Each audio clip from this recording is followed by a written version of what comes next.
This is Andi Purewal for Boxing Social in association with Pursue Fitness, and I'm glad to be joined by two-weight world champion Billy Joe Saunders. Billy Joe's just giving out some of his homemade hot sauce. Gypsy sauce. Billy Joe, what's the secret ingredient behind that? Gypsy sauce is hedgehog.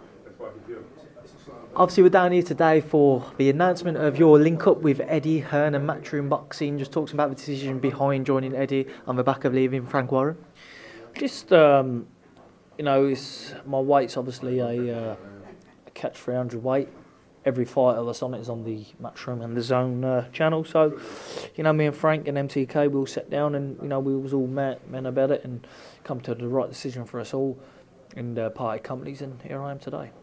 Did you always feel that there was only one place that you would end up because of the fact that there are a lot of middleweights and super middleweights who are world level fighters tied in with the Zone and Eddie Hearn and Matchroom? Yeah, look, Frank done a brilliant job, and if it wasn't for the big fighters on Matchroom, I probably wouldn't have been leaving, but that's how it is. Every fight I want and dream of is on this channel, the Zone and Matchroom. So it's one of them that it's it was a brainless thing to go with anyone else. I had to go with these because it's where the fights I want to be. How difficult of a decision was it for you? Because you've been with Frank for your entire career, you've built up such a great relationship, you've left on good terms. How difficult was it for you to eventually part ways? Yeah, me and Frank, we remain friends. That's the main thing, and he's always said to me, look, even when we were working together, look, the main thing is that you're happy, and Frank in a way was probably, it was a bit sweet. He said it himself. He was happy for me. Look, he wanted what's best for me, the same as me. So we remain good friends, and I think he's one of the best promoters in the world, and he done a brilliant job for me. But now it's time to walk the walk. I know you've both cited the reason as to why you couldn't stick together was because you just couldn't get those fights over the line. I know the Golovkin fight had been signed, but then their team never signed their side of the papers. The Callum Smith offers just wasn't enough. What was your take on the Callum Smith situation, for example, though, and how come a counter-offer, in your opinion, wasn't thrown back from Eddie Hearn to you guys? I don't know. I think that Smith obviously had his eye on something else. I think that he was promised other fights, and maybe he was thinking, right, well, I don't really want to take the chance of that fight because I've got a bigger fight. I don't know. But I'm sure now that our paths will cross because we're on the same network, and it's a fight that both of us believe we can win, and it's probably one of the biggest fights in Britain at the moment, built right. What do you make of Callum's weight? A lot of people say that he's obviously very big at a super middleweight, which we can see he is. How do you think you'd adjust against him if he was in the ring? Listen, I adjust when the bell goes, and the weight, it can either play a big factor or it can be a disadvantage. It depends how you want to use it. I think in my case that I love fighting. Listen, it's been proven, the bigger man I've boxed before, I've dealt with comfortably, and it's one of them. It'd be a great fight, very good fight for the fans, and I think a fight that should be made in the near distant future. As we've mentioned, Callum Smith, Canelo, Golovkin, Demetrius Andrade, Danny Jacobs, etc. Who ideally for you would be the first out of those names if you could sign off the paper today? Listen, I want Canelo because he's the biggest name in boxing at the moment, so Canelo would be the first one on my notch, definitely. Eddie's mentioned Chris Eubank Jr. as well, that rematch. How interested are you actually in that fight?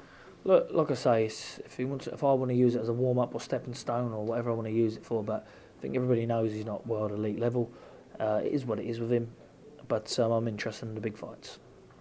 What type of plan have you set out with Eddie with regards to maybe the next 3 fights?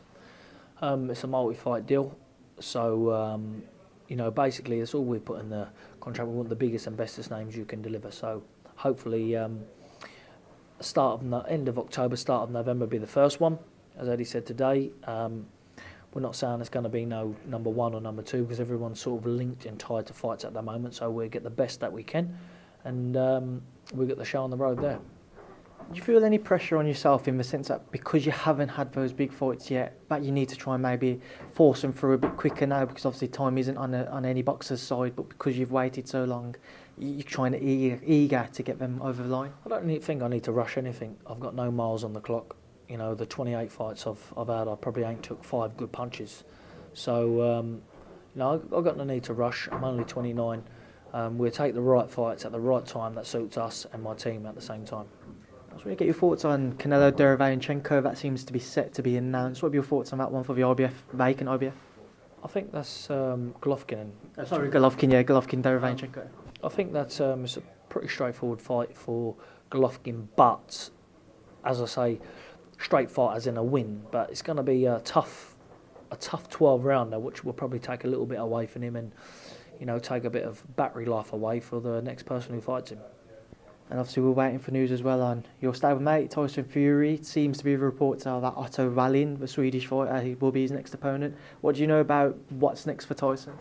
I know a fair bit about it, but, you know, it's not for me to say. You know, I'm very good friends with Tyson. You know, he knows a lot about, obviously, my boxing business. I know a lot about his, but one day he's not going to go no more than 4 or 5 rounds with him. I believe that Tyson's leagues and leagues above everybody else, and I think that's clear to see in the heavyweight division.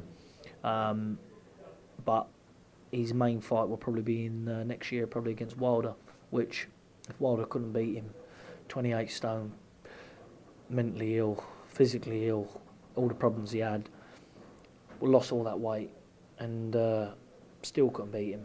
He's definitely not going to beat him now. It's going to be a completely one-sided affair, and people should get the money out and splash it on Tyson because it's a guaranteed win. Just to get your thoughts on as well, whilst we're on the heavyweight division, what do you make of Anthony Joshua versus Andrew Ruiz's rematch taking place in Saudi Arabia? Look, it is what it is. Sometimes you got to look at them and go, look, they're in it in this sport. We've seen boxers, you know, killed in this sport, badly injured, and sometimes they got to take the money route.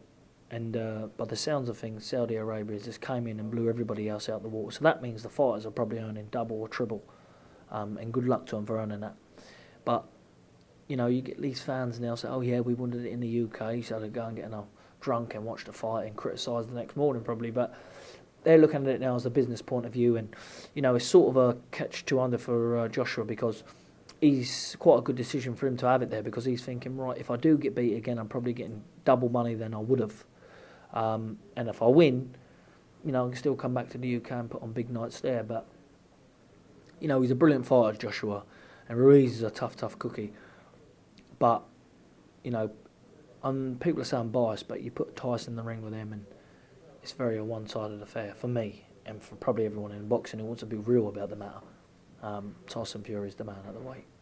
Do you think we could see you on that undercard? The Joshua undercard? Maybe. I'll have a word with Tyson. If Tyson can get the fight on with Joshua, then I'll have a word with Tyson. Tyson to get me on the undercard, yeah.